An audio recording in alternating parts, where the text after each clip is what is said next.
What's up, ladies and gentlemen, boys and girls? Your boy Dread is back, and I'm here to give you guys my fight review of Floyd Mayweather Jr. versus Conor McGregor. Now, if you guys seen my my prediction blog with my boy E, I'm normally pretty good at predicting boxing fights, but this one I was right about the victor.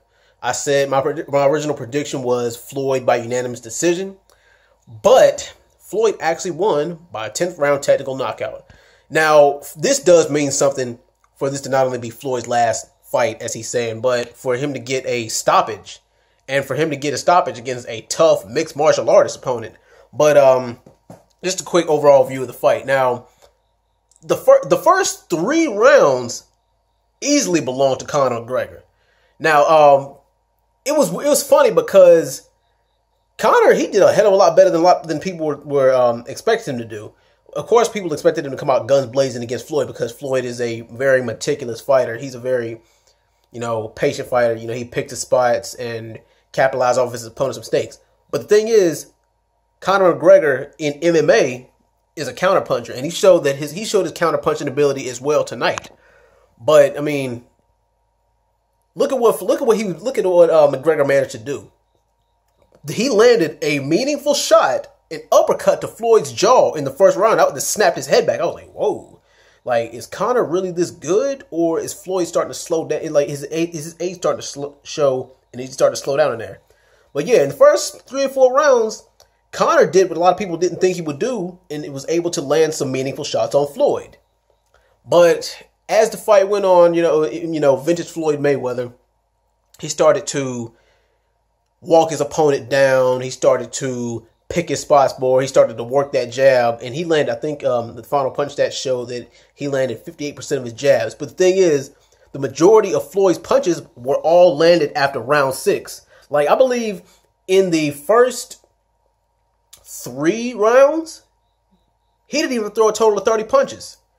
I believe in the first round, they said that he only threw a total of 5 punches, and that's nothing. And Conor tripled that. I mean, well, I think in the first round, Conor probably landed more punches than Floyd threw. And that's kind of saying something. But, of course, I mean, we started to see Floyd's true colors in the middle rounds, like around round 6 or 7. But, Conor really did hang in there. And not only did he hang in there, he actually made himself look good doing it. I mean, for you to land meaningful shots on Floyd Mayweather and to get his attention, that does say something. But, as usual, in the late rounds, round 9 was the beginning of the end. Because that's when Floyd Mayweather really started to tee off on him. And he stunned and hurt Conor. And I was like, wow. And the thing is, Conor, he really did look like the bigger, more imposing fighter. And he was. But as usual, size doesn't really mean anything because he stood in there with guys like Canelo and Sugar Shane Mosley. So, yeah, size ain't everything. You need more than that. But I'll tell you one thing that kept McGregor in the fight is his unorthodox style. With the way he was flicking his jab and with the way he was switching stances during the fight, he was switching from orthodox to southpaw because McGregor is a natural southpaw, but he kept switching. He switched his power punches to his orthodox stance, but then he threw all his little fast, quick punches in southpaw. And that's something that Floyd has never seen before. Like, somebody actually switched it up. So that actually made it harder for Floyd to figure out. There was a few people who predicted a 6-round stoppage for Floyd, but I believe that Conor's unpredictability in the ring actually delayed that. But of course, it was delaying the inevitable.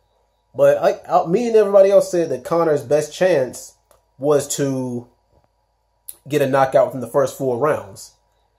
But as we all know, like I said, vintage Floyd Mayweather. Floyd's not as dumb as people think he is. I mean, you can question his literacy all you want, but the man is a ring general.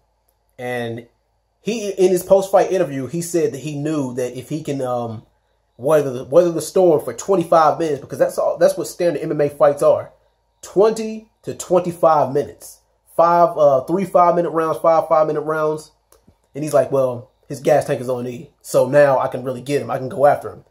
And in that 9th round, when you really started to see Floyd go to work, you started to see Conor tire. I mean, Conor's mouth was open. His punches didn't have the same pop and steam to him as he did in the first, second, and third. And whenever he was in trouble, he started to clinch and tie up with Floyd. I mean, what else can you really say? And then in that 10th round, boy, that's when that shark smelled blood in the water and he went in for the kill. Some people say that the ref stopped the fight a little bit too early. I personally kind of do think that. I mean, but then again, I can kind of see why, because Conor, like, he was on the ropes, not defending himself. He wasn't throwing any punches back. He wasn't even holding up his, face to guard. He was pretty much just blocking punches. He was using his chin to block punches, which is not smart.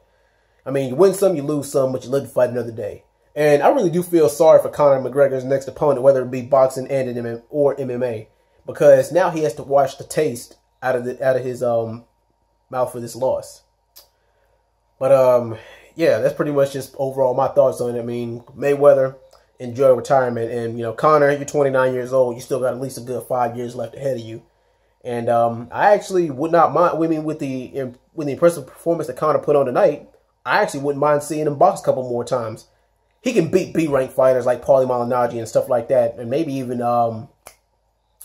Victor Ortiz or something like that. I mean, he can beat B-rank fighters when it comes to boxing, but he can't beat elites like Floyd. But who knows? Who knows what the future holds? But anyway, I'm out, guys. Let me know what you think of this fight, and I'll be back with another video soon. Peace.